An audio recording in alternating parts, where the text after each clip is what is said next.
Breaking news, kabar duka ayah Pevita Pierce meninggal dunia. Kinan Pierce sebut istirahat dalam damai.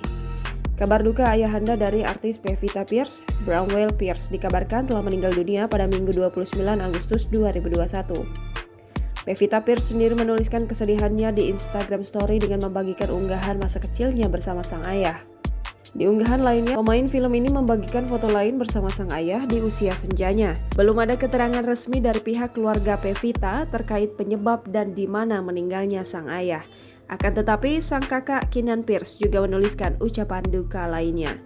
Begitupun sang adik, Chelsea Pierce, mengungkapkan rasa cinta pada sang ayah dan menyebut bahwa ia sudah berada di tempat yang lebih baik.